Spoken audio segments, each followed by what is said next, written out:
to be here, and hello to everyone sitting at home on the virtual stage for joining us tonight. So when Laura asked me to moderate a panel on sustainability, of course, turned to Google, as we all would. And I was interested to come across quite a lot of negativity around this word. I read articles that it is overused, that it should be banned from being in any marketing campaign ever, and that it was now beyond cliche to use the word sustainability to describe yourself. So while I was at it, I also looked up a definition of sustainability, which I would add is also a very cliche and tired way to kick off a panel. But if you'll indulge me, I will elaborate on the definition. So sustainability is the capacity for the Earth's biosphere and human civilization to coexist constantly. And I like this one because when we talk about sustainability, as we will tonight, we tend to focus solely sometimes to the exclusion of others on environmental sustainability, which is very important underpinning. But tonight, I am excited to bring these four very different agtech startups together, and we'll also touch on some of the other factors at play, including financial sustainability for producers, for consumers, as well as the people power sustainability behind the careers in agriculture and the evolving nature of the workforce in this industry. So whilst there might be a problem with the label sustainable, there's certainly no issue with the concept of sustainability, which is highly relevant to the world we live in and to the companies we're going to speak with tonight. So first off the rank, I'd like to throw to Kevin from AgriWebb. Please, can you just introduce to us a bit about what AgriWebb does and also the sustainability goals you're tackling? Sure. Thanks, Julia, and thank you to everyone for joining. My name is Kevin. I'm the CEO and co-founder of AgriWebb. The short version is we build software for farmers, specifically sheep and cattle farmers. And the objective, what we're trying to do is to digitize this industry with the aim of not only improving like the livelihoods and just adding value directly to our customers, but enabling huge shifts in the efficiency and sustainability of the industry, which is really difficult to do if you don't have data. So I'm from the US, obviously. I went to Stanford for undergrad at the time where social media was going off, and I sort of graduated from university wondering why a metric ton of cognitive horsepower is going towards making people be addicted to clicks on the internet. So I shifted into the renewable energy space. I worked there for about 4 or 5 years. Ultimately, I was a consultant, and I was working with really awesome, exciting startups, but I was writing reports. So I went back to school where I met my co-founder, Justin Webb, who comes from 4 generations of farming here in Australia. And he started talking to me about the specific business problems on his farm. But as we explored it more, and as I actually came down here to visit, realizing that, in solving these problems, in digitizing this industry, we set ourselves up to solve huge systemic food problems. How can you reduce the greenhouse gas emissions of a highly emitting industry vertical? How can you create food security for nations if you don't have data on farm? How can you solve consumer problems around wanting to know, where food's coming from and understand the source when you see a label that it's actually real? None of these problems you can solve if you don't have data on the farm. So step 1 is add tons of value to farmers and make sure you got a great product for them. And then step 2 of what we're doing is actually starting to move up the supply and value chain to address large systemic food problems. Thank you. Love it. Thanks, Kevin. And I should mention that everyone on the panel tonight is either a founder of their startup or in a senior leadership position with their company. So really great group here. Conrad. Thanks, Julia. Stack Farm is a company, a vertical farming company based in southeast Queensland. Over the last 4.5 to 5 years, we've been developing a somewhat new technology to the vertical farming space, a fully automated process from seed to basically transport, untouched by human hands, is what we've designed and built from scratch. We have been doing that basically at Burleigh Heads for the last, as I said, 5 years, and we've had many many wins and many losses in getting things right, but we've finally got things right, and we're going to go commercial over the next couple of months. We'll be making some announcements about where our first projects are going to be delivered. From a sustainability point of view, vertical farming is traditionally 95% less water. It is free of pesticides and hormones in growth. We like to call it organic, but getting organic certification is probably the next process we will go through over the next few months. But we see it as the future for many varieties of plants, leafy greens, herbs, tomatoes, strawberries, blueberries, and potentially flowers, and also livestock feed, which we can all grow within our technology. They're different models within our business, but we certainly will be exploring that in due course. Cool. Gerald, I'll be interested in that. Tim. Oh, no, beg your pardon. Yes, Tim. Hey everyone, my name's Tim. I'm co-founder and chief commercial officer of a deep tech food company called Vow. We grow animal meat, but we do it from the cells of animals instead of the animals themselves. So, Conrad, I'd love to call it organic too, but it'd probably be a bit of a stretch. We're very much focused on a future in decades from now that is abstracted from the restraints of the animal systems that we worked on over the last kind of century. And we're ultimately interested in making foods that outperform conventional animal meat to drive a more sustainable future in food. Fantastic. And Geraldo, finish us off. I thank you for the invitation, for being here. Magro is an Irish ag tech company based in Dublin and founded by Gary Wickham and David Moore. I'm Geraldo, I'm the country manager, and I'm also a shareholder. That's why I got across Magro about a year ago. The primary sustainable challenge addressed by Magro, it's a very new technology, and we have a hardware that it's retrofit into boom sprayers. So the main benefit of Magro is related to enabling more productivity to the growers and farmers while being sustainable and utilizing much less resources when producing more food.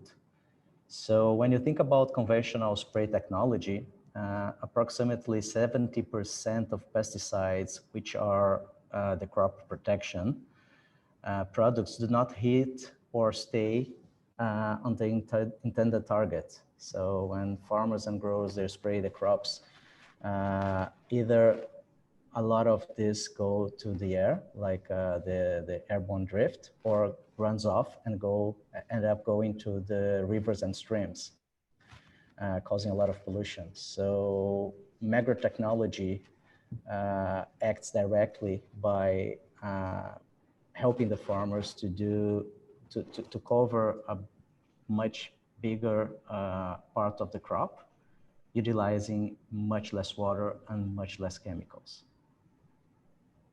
Fantastic. I think that summed it up really nicely. We've got 4 companies coming at it, attacking sustainability problems from all different angles. So circling back to you, Kevin, your primary customer is what we in the audience would think of as traditional livestock producers, and you're ultimately helping them make better informed decisions with data. I read somewhere that for an average livestock farmer with AgriWebb, you guys are achieving almost like a 7.58% increase in productivity. So how is AgriWebb actually helping farmers make better choices? Sure. Yeah, we've seen great impact on what we're doing with our farmers.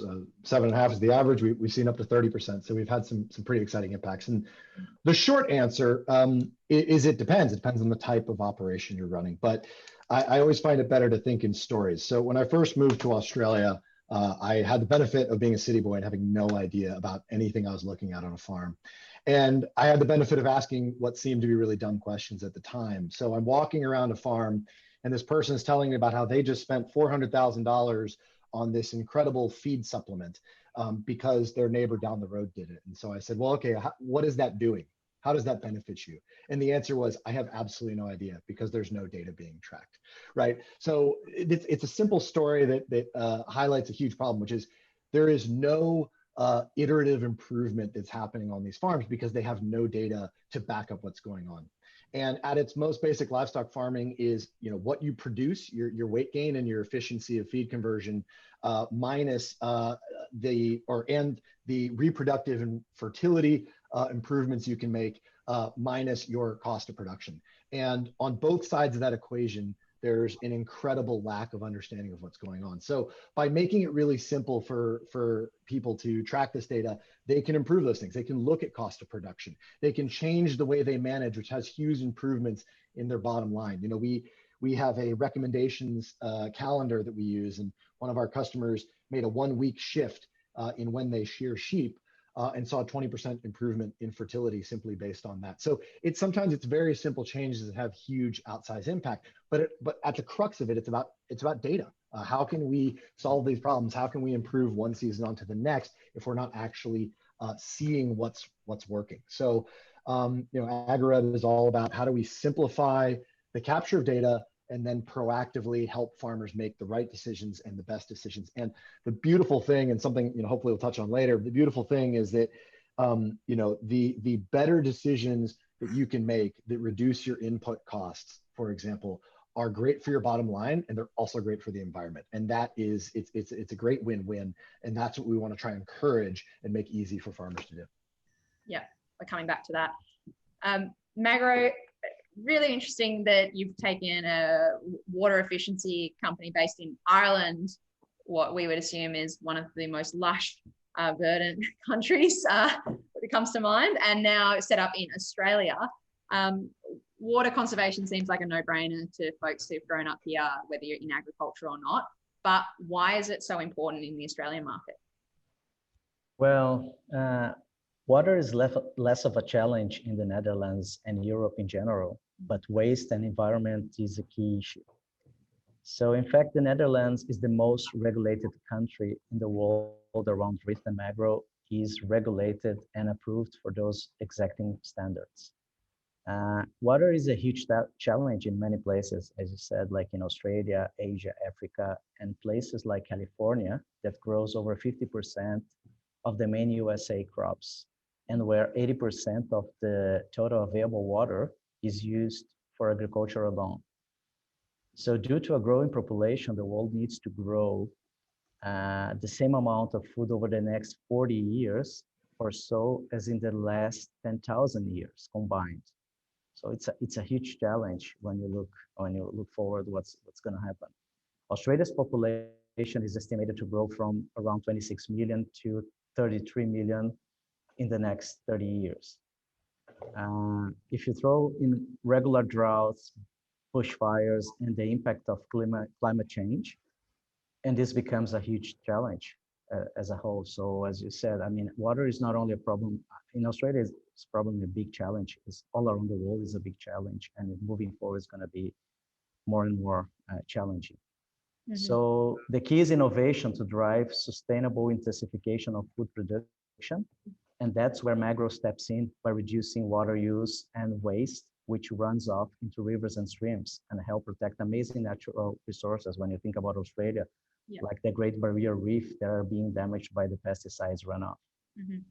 Yeah, and I know there's a really interesting price element in the way that Australia commodifies and sells water licenses and water rights that I think we'll touch back on later. Yeah. But you two, the first speakers, you guys represent, helping, I guess, what we would consider as traditional agriculture do more with less and smarter.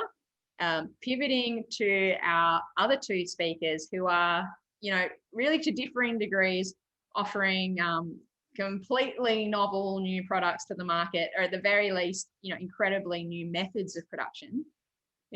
Stacked farms, like you're pulling in what, 3 tons a week of leafy greens from your site. What's your point of difference from products on the market?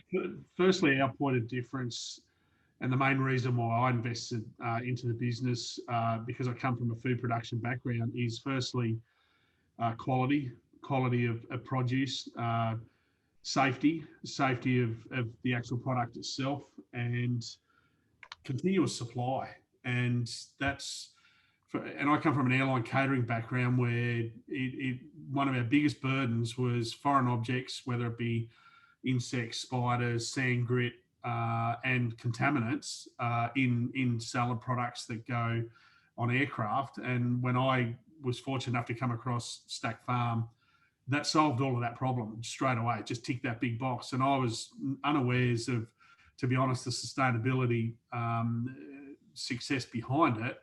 And that took me some months to learn about, the added benefits of vertical farming, particularly with, Gerardo's comments around protecting water, and water is super important. So they're the key items for us. Is less is more, less water, no pesticides, no harmful products are planted into the soils or anything like that. This is a fully natural product grown indoors in a controlled environment, and it's extremely green, and that's our point of difference. And we're able to plug holes in the market where certain times of the year where basil's short or coriander's short.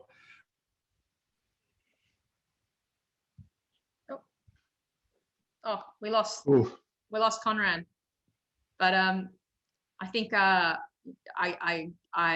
get the gist that no slugs in your lettuce is a great outcome, and ultimately that seems to also change the amount of people that are involved in producing vertical farm system. Tim, I mean, I'm giving you I'm throwing you an easy one here, saying what's different about your product, but please do tell us.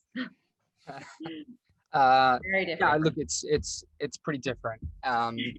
So I mean, the way the cultured meat works is, in terms of a layman explanation, and every time I explain this, a scientist somewhere in the world rolls their eyes, but essentially what we do is we can take some original cells from an animal.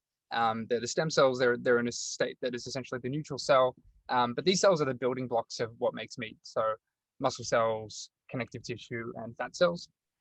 Ultimately, you can take these and put them in a nutrient-rich environment where they still believe that they're in the animal, and they will divide and divide and divide and divide, ultimately going through a number of different steps where they form complex structures. And at the other end, what we get is a meat product that is made up of the same elements of animal meat, but without requiring the animal. And so within that, there's a lot of different things that we can do. We can start to think about, obviously, moving away from the restrictions that we had before, which means we can include really any species that we want to in terms of what can be productionized. And we can start to think about introducing and pulling strings on different functions of food to improve nutritional outcomes or sensory outcomes or functional outcomes as well.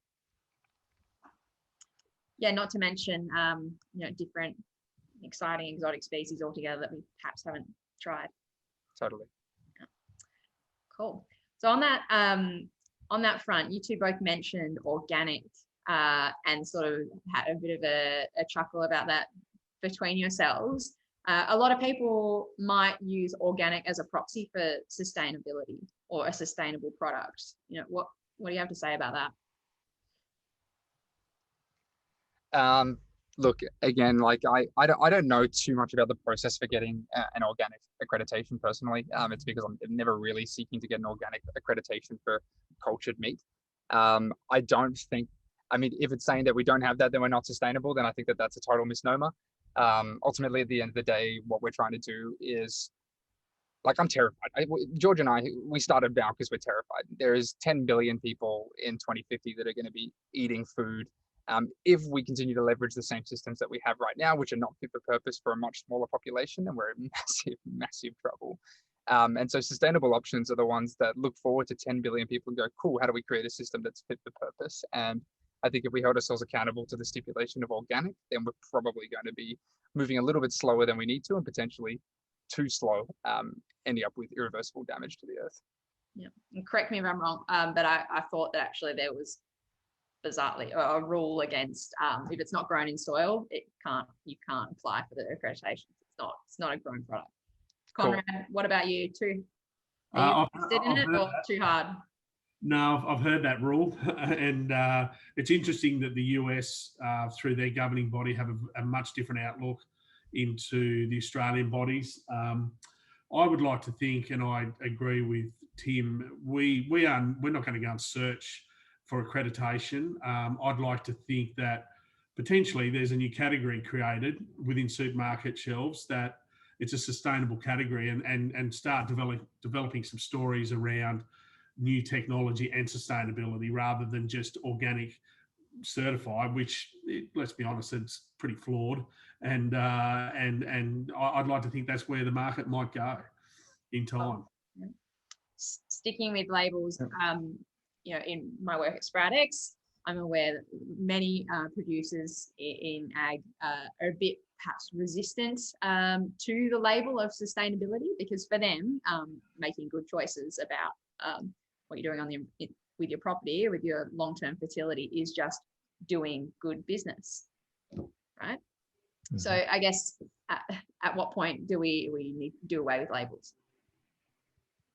I agree. Yeah, cool.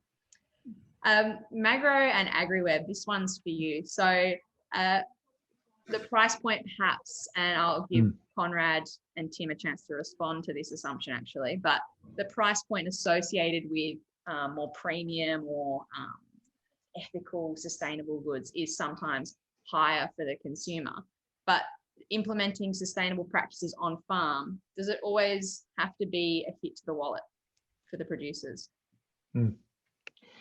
Yeah, I mean, well, first of all, I think, maybe getting to some demand side issues, like I think we need to educate. There needs to be education that we probably do need to be paying more for our food, and that's okay. Like that's the prices we pay for things are preposterous right now. But to answer the question more specifically, I think from my lens, one of the beauty of what people are, another term that's starting to get a bad name, but what people are talking about, regenerative grazing or regenerative practices, is that you can justify it completely on economic terms.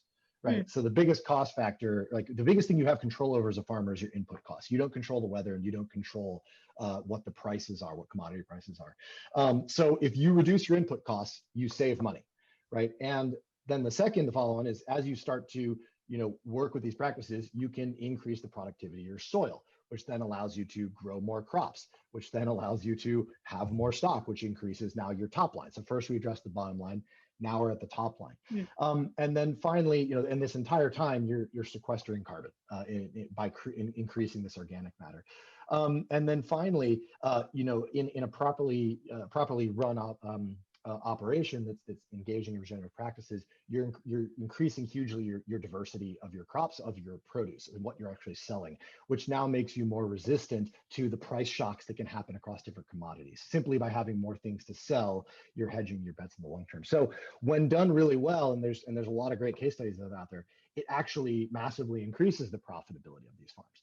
Now, the cost associated with it is typically threefold. One, it's literally the cognitive load. It's just a more aggressive management practice. You have to keep track of more. It's just really hard. And that means it takes a ton of time, which is the second cost. And then there are upfront capital costs. There are things like fencing that you do have to deal with, but can be recouped. And that's one of the things that we're really excited about helping is if we can make it really easy, if we can create a tool and a solution that enables people to deal with that and not have it be an incredibly onerous task and not have that cognitive load and simplify their management, collection, and rotations, then suddenly they can take in that upside without having to deal with nearly as much of the downside. Bringing forward that cost saving horizon for them as well. Yeah, absolutely. And the economics do make sense. And there's a great book, for those interested, called Dirt to Soil by a guy named Gabe Brown. He's a South Dakota, used to be a corn farmer, and basically his corn crop got wiped out 3 years in a row. And he was like, well, I don't have any money, so I can't pay for inputs. So what am I going to do? So he started engaging in regenerative practices, and it's a pure economic argument for how his dollar per acre now is 100x what his neighbors is. But it's not instantaneous. It's not that simple. Of course, it's really hard, and so that's something that we want to try and help people with. Yeah. And Geraldo, the price of water, access to water, and the price of licenses to use water can fluctuate dramatically in Australia depending on the season. what sort of cost savings could a customer with Magro possibly achieve? Yeah, so I totally agree with Kevin. We believe that there's a third way when we think about cost and benefit. So the premise of Magro technology is to improve the farmer profitability by being sustainable at the same time.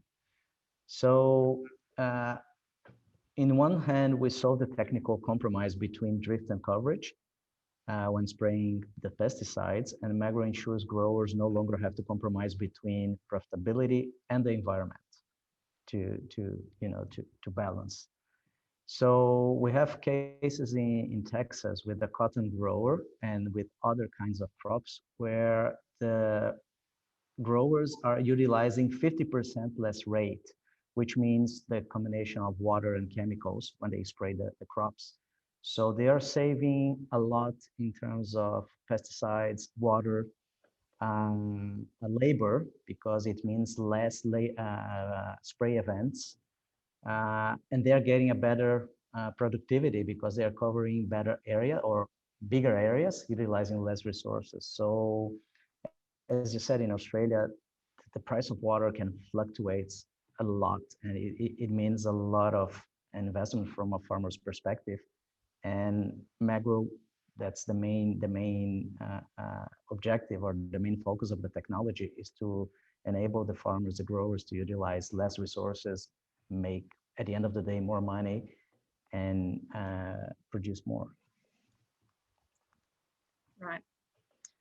I'm going to ask a question, and I'm sure there might be folks listening who have an opinion on this, and love to sort of see your questions or comments come through as we chat about this. But I guess one of the central debates around sustainability comes back to our dietary preferences. After the decision to have children, what we eat is the top factor after that is to impact on greenhouse gas and climate change causing impacts. And there's a lot of different views floating around. Ultimately, since we've got these great speakers on the call today, I'd like to sort of kick off maybe with Val and with AgriWeb to share. Is the future of food complementary in its solutions? Can we have cell-cultured protein, novel plant-based, and traditional livestock production all side by side? I'm speaking specifically about meat consumption, obviously, in this debate. Can they work together, or is one inherently unsustainable? I can start on that. No, I don't think that one, in terms of looking at a whole category and trying to say that the whole category is unsustainable, is probably not the right way to approach it. I think that what we're talking about here is, again, coming back to feeding 10 billion people. We're going to need everyone involved in doing that. It's the same with, there wasn't suddenly a day that we clicked our fingers and everyone made the transition to electric cars. Statistics probably say that the majority of people, the 57 attendees here, most of you probably don't drive an electric car. But that doesn't mean that you don't want your car to be more fuel efficient. At the end of the day, I think that there are some incredible benefits of really sustainable animal agriculture.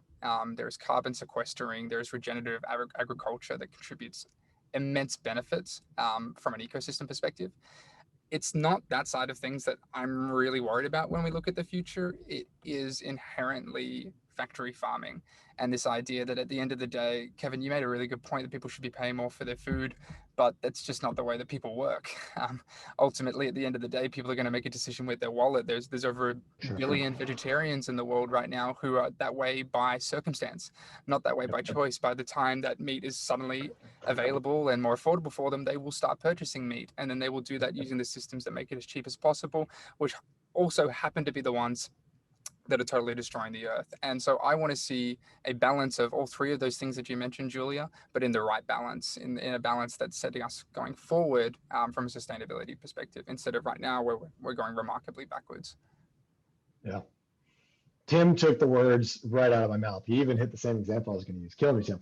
No, I furiously agree with what he just said. To your initial question, like human beings are omnivores, and livestock consumption has been happening for thousands of years in a very sustainable way. So do I think that it's inherently unsustainable? No.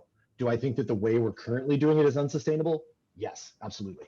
And there are case studies showing how I was reading an article in I think it was the New York Times the other day about Kazakhstan. And when they sort of made the shift from sort of a nomadic grazing lifestyle over to the collective farms, and then all these people left these areas, it didn't actually improve the ecosystem. It made it a whole lot worse because you didn't have the animals going around. The biodiversity fell off the cliff, and now it's just rampant with wildfires. So I do think there's a sustainable way to have livestock as part of a healthy trophic cascade, as part of a healthy ecosystem. But in exactly what Tim said, in my previous life, I worked in renewable transport. I did energy projects, and I looked at electric cars and I looked at fuel cell cars. And it's a perfect analogy, I believe, for agriculture, which is if you're trying to solve some gigantic systemic problem, like how do we feed 10 billion people? No one is that arrogant to think that there is one solution. There are lots of solutions that have to happen in concert to make something like that happen. It's demand side and it's supply side. It's changing habits. It's reducing the cost to make it, to financially incentivize people to make these changes. And it's also about how do we produce in a way.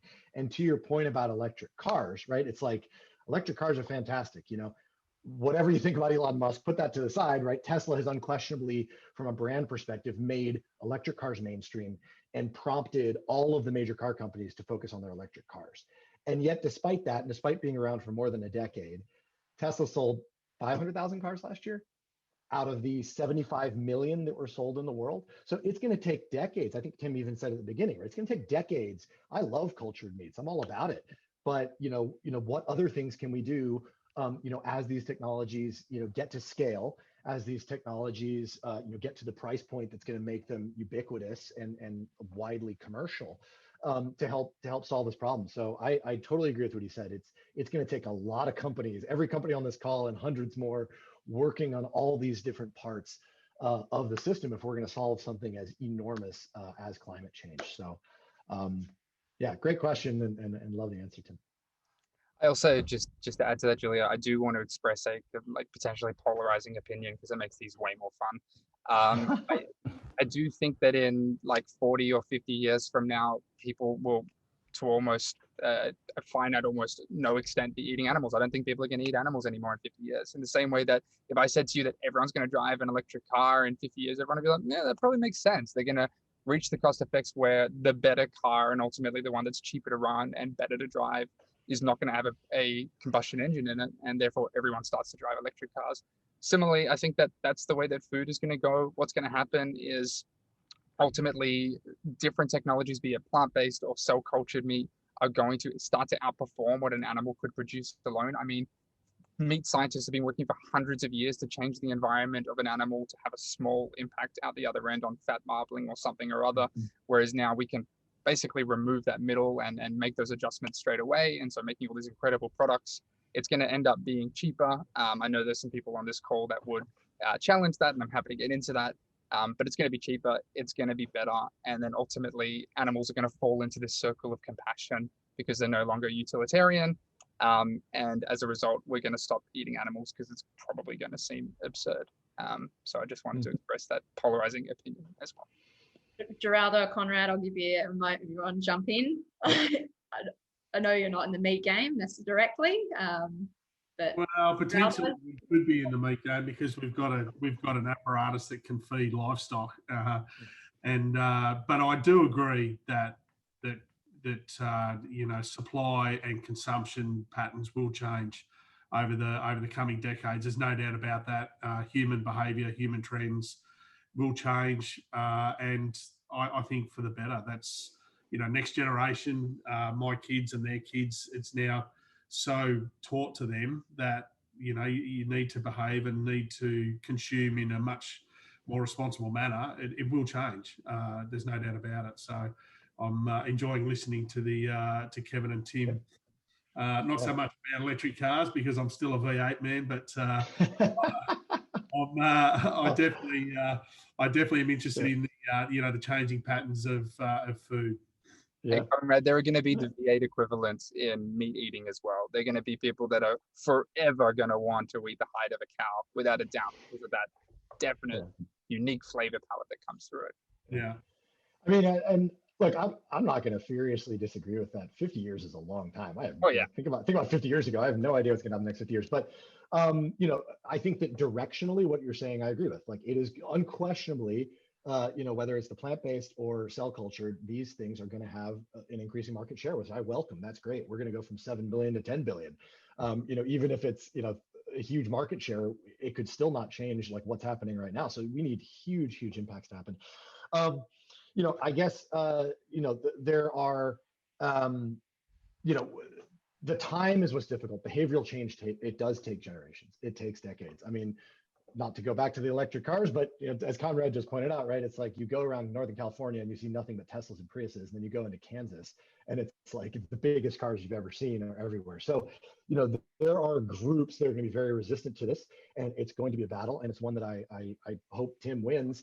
You know, from my perspective, I'm trying to think, okay, well, I hope that what we're doing can actually start to immediately impact those that are doing it in a more traditional way and are eating in a more traditional way, because the climate change problem is super real, and I don't want to wait 50 years to have huge impact on it. I'm not saying that's what Tim's saying. I don't think he's saying that at all. But I guess what I'm saying is I agree with the long term, and you know, I think there are other things we can do in the short term, and not just on the supply side, but also on the education side, right? As you said, how many vegetarians? Well, you said there's a billion, that not all by choice, but the point is the number of vegetarians, the veganism. If you look at the United States, which is an enormous meat consumer, per capita meat consumption is going down unquestionably by large margins. So it's already trending in that direction. And the question is how long it's going to take, and can we make Conrad's V8 a whole lot more efficient in the meantime? And just to add to that, Kevin, the problem is while it's going down to the States, globally, it's increasing faster than it ever has 100%. Yeah. Because wealth increases in, you know, say the Asia Pacific, and people that are going from not eating meat to eating meat as increasing incomes, they're outpacing that behavioral reduction. So I agree with you. That's what I'm saying. It's not going to be a one size fits all solution. It's got to be a lot of things on demand and supply. So yeah, 100%. And then to feed them, we need Geraldo's boom spray modification to use the water sensibly. I go for it, Geraldo. No, I agree with you guys. I mean, there's no only one solution. It will have to be a combination of many different things, technologies, artificial intelligence, big data, and everything that we can have to at the end of the day produce more food in a smarter way and protecting the planet at the same time. I want to ask one question, which is going to totally shift us gears in a bit of a 180 before we dive into the audience questions that are coming through. And I'll just remind everyone, if you've got something you would like to ask, pop it in now, and we'll see them come up on the bat line. So we touched on it a little bit in a lot of people's introductions and I guess in what they're doing. And agriculture is going through a huge change. We're seeing labor shortages in some sectors. But then on the other hand, there's some really exciting frontiers for new people, new entrants to come into this really exciting sector. And the skills mix is evolving. I don't think that I'm speaking for taking words out of people's mouths, but I think several people on the call have not had a traditional agricultural background themselves. And yet here we are on a panel about the future of food, and these four companies are at the forefront. So what would any of the panel say to perhaps people who are sitting on the sidelines looking at this really exciting dynamic industry, which it is, but thinking, I don't know where I fit in that. I'm not from traditional agriculture. I would say you're asking the wrong question. You know, we run tech businesses, and if you know, are you good at marketing? Are you a programmer? Are you good at hardware engineer? You know, what do you know about UX? What do you know about sales? Like, you know, 80% of our business doesn't come from the land, and I don't come from the land. And you know, in some ways that actually gives you a different perspective, which can be meaningful. Like, it's important, at least in our industry, I'll let obviously others speak, but in our industry, it is important to have empathy and understanding of our customer. And we do have plenty of farmers in the business, but you know, at the end of the day, I think it's something we see all the time. There's this huge aversion of like, oh, I'm not going to apply for that job because I don't know anything about farming. And it's like, that's not a requirement, even a little bit. You know, in any business, you know, that's not a requirement. You just need to be excited by the mission, be excited by the problem, big, huge problem we're trying to solve, and be interested in working on fun technology. And so, you know, it's a real stereotype, and I think it's a fake one because I don't know about the others, but for us, it's not even remotely a requirement. Yep. I think for me, I'm a little bit fortunate where my wife, her family have been traditional farmers for forever and a day, and I've been able to experience their challenges throughout our marriage, and it is devastating at times how farmers traditionally, you know, operate their business. And I think with technology and what we're bringing to the market, all of us, I think traditional farming can't afford not to get on board. And that's the way we sell our product. Is we don't want to compete against traditional farming. We want to embrace traditional farmers, and we want to help them plug those holes that they mostly have throughout the year, whether it's a cyclone, whether it's a drought, whether it's a disease that wipes out a crop. That's where we see our true benefit is to partner with the supply chain, and I think that's important moving forward. This is a question for folks with products for producers. Is there, and this is a question from MJ, is there talk of government subsidies being increased or offered for farm businesses who are adopting sustainable practices? Are we rewarding action? Whatever that means. First, we have to define what sustainable action means. Yeah. Yes and no. I mean, I think there are isolated incidents of things that create positive incentives for people to change their management practice. It's probably not at the scale, at least in my experience, and I could be wildly wrong here. So in our experience, it's not at the scale that's prompted wide scale action. You know, we are looking at working with groups that facilitate carbon credits and help them get the data they need to make those big changes. But you know, there's nothing that's, at least I've seen in Australia, there's nothing, and definitely not in the US, that's at the scale needed, I think, to make the changes we need. And so I'd call on anyone in government. I think, you know, anything that can be done in that would be amazing. Just like the way electric car subsidies, you know, get you over the hump of elevating battery technology to where it needs to be. Ultimately, an electric car is probably a better car. It's more efficient, less moving parts, going to break down less. But there was a scale up of the technology that needed to be supported. Yeah, and the other thing to mention on that one, Kevin, which really goes hand in hand with that question, is the lead process engineer for the Tesla manufacturing facility, the Gigafactory. They have a background in food. They're a process engineer for food. Right. It goes both ways. Yeah. Yeah, I would say it probably could be better or yeah. So more needs to be done. Okay. Yeah. Question from Brandon Lee. He's curious what each of the panelists see as their most challenging, you can pick, what's your most challenging supply side or your most challenging demand side uncertainty that you face in your business. So what keeps you up at night? I'm probably going to leave that question because the short answer for me is everything. It's probably Nice. Conrad? Yeah, if the lights go out and the pumps break down, that keeps me up at night. But I think, like any business, you know, it's not a smooth ride, and it's no different to a traditional farmer. You know, he's awake every night, wonder about his weather patterns, and we have our own issues. You know, and yeah. So technical reliability. Tim, just quickly circling back because it touches on another question. Worried about the future.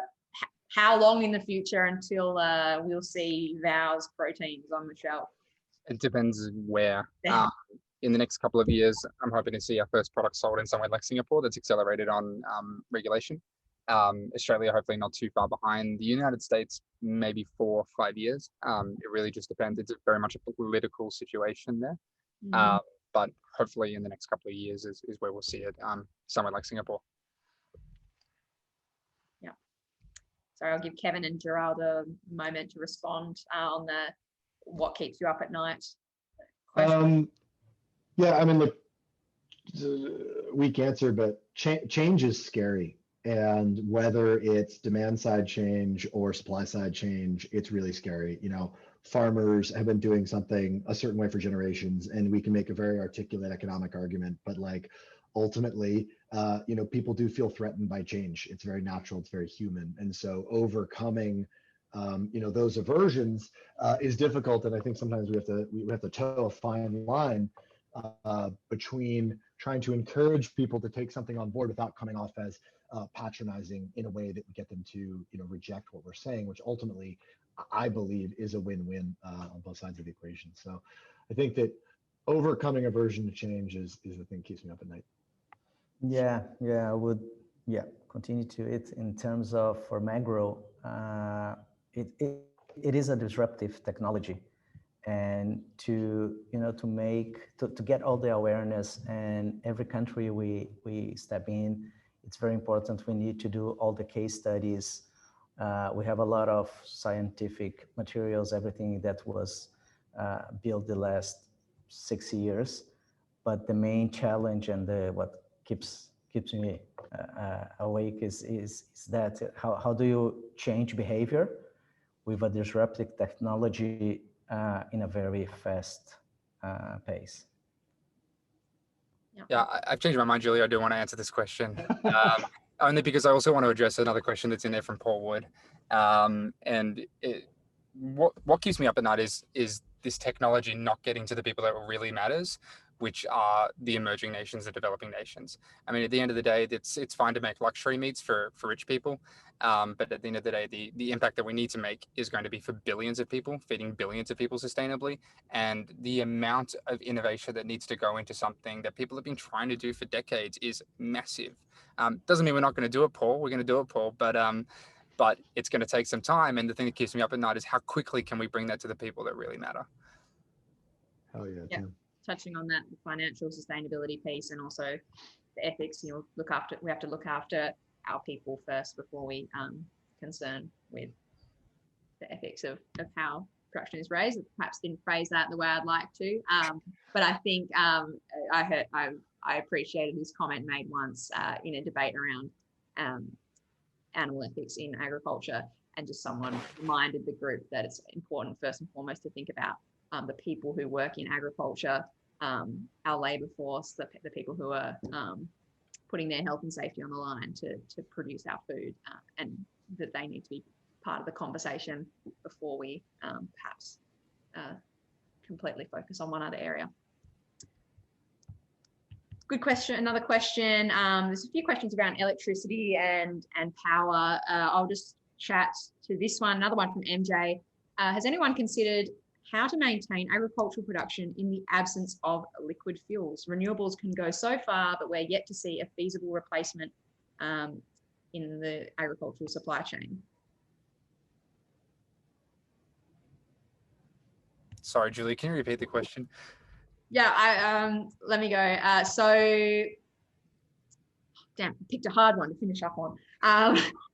Have any of the startups, I guess, looked at maybe more Magro being in machinery, and Conrad, yourself being in a closed loop system? Are you looking towards how those systems would be powered in a alternate fuel setting, or through renewables, or for example? It's a good question, and probably more directed at us than anyone.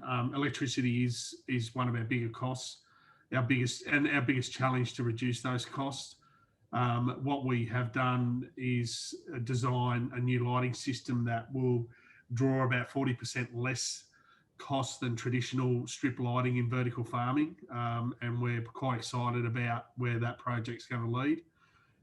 The next stage for us will be taking our waste after we grow products and then creating a biofuel out of that to fuel back into our farm, and that technology is readily available, and we hope to have that in our first commercial farm, which we're going to announce in the next couple of months. That will be an addition to that, so that will reduce our electricity consumption.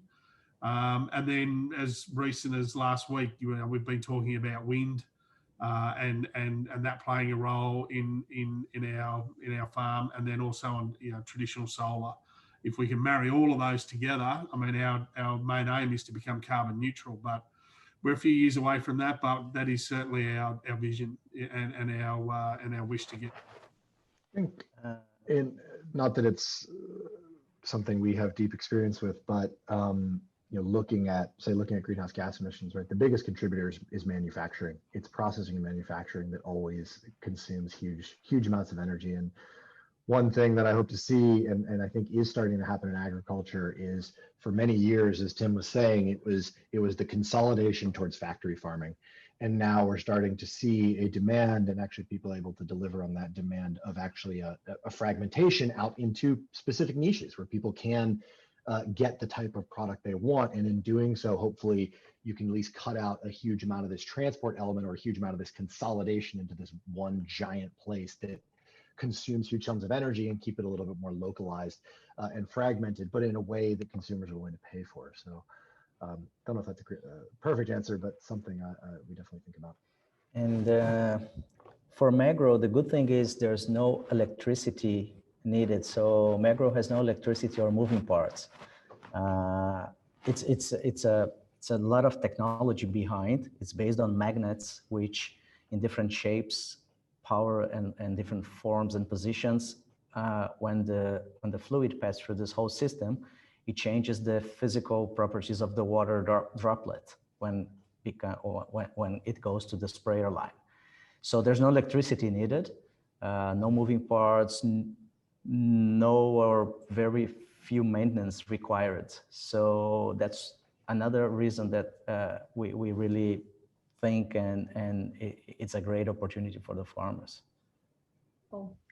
All right, we're down to 1 minute left, which means time for a 30-second whip around for all the teams. I asked them to think about their hot sustainability tip for us before we close out. We're all most likely consumers on the call. We're not producers, most likely, the majority of us. So I've asked each of them to give us their top tip that we can all take home and think about today. So someone kick us off. Well, I'll start. So if you are a grower, farmer, or a dealer, I would say Magro as my tip. But as we were discussing before, I think there's no one solution. I think it's a matter of behavior and really putting this into your everyday life. I mean, before getting into Magro, my whole life I was a retailer, working for the big retailer companies like Walmart in US and other big retailers. So I always was in the side of selling goods and always thinking how to be sustainable. So that's it, from small steps, from utilizing less plastic or whatever. But it's a behavior. I see my son is 10 years old nowadays, and I don't remember when I was 10 or 15 talking so much about things that nowadays I see my son talking about. Or if I'm shaving, he will tell me, don't waste too much water. And probably 30 years ago, we wouldn't think about that. So I think it's a behavior thing every day. Less stuff and more long-term. Yeah. Tim? Change your superannuation. Go and look at your superannuation. Have a look at what they're investing in. The vast majority of them are investing in fossil fuels. This conversation that we have about the new power world is totally redundant if you're investing in the largest funds in the world that are investing in fossil fuels. So go and have a look. If all of us went and changed our super, we'd have a massive impact on where things are being invested, and look at renewable energies. Love it. Get online after the session. So actionable. Love it. Kevin? So actionable. I was going to say, vote with your wallet. Think about what you want to eat. and be willing to pay for it, particularly in this country, in Australia. The beauty is it's an affluent country and we can't afford to pay those premiums. It may not be the case in the developing world, but for us who have the ability, I'd say vote with their wallet. I'm going to throw in an additional one, actually, that popped in my head, which is get involved, right? Like, again, get away from this aversion that you have to be somehow 30 years in the industry to be involved in agriculture. If this is an exciting thing for you, if these topics are interesting, you can go work on these companies and bring your skills, and that's incredibly exciting. So that 1A. Love it. Conrad, you have the onerous task of closing us out. What's your tip? I think in agreement with the other panelists, it's all about just caring. And the one thing that being involved with Stacked Farms has taught me is it's teaching me about the environment. It's teaching me about having to change our behaviours, having to change my behaviours, whether I pick up a plastic bottle, what do I do with that after I drink it? We've got to care, and we've got to care more about our environment and about the future and about what the next 100 years and beyond looks like. And we're very fortunate. We're part of some exciting technologies and opportunities that are certainly going to play a pivotal role. So it's very self-satisfying for me as an individual to be part of that. Brilliant. All right, thank you so much to our 4 speakers, to Tim, to Kevin, to Conrad and Geraldo. Thanks for you for tuning in. So glad we could meet online, and this event will be put up online, a recording after the session. So if you've got friends, colleagues interested in this debate, interested in these companies, please do share it around after the session. All right, have a wonderful night, everyone, and thank you. Thank you, Julia. Thanks, everyone. Thanks, everyone. Cheers.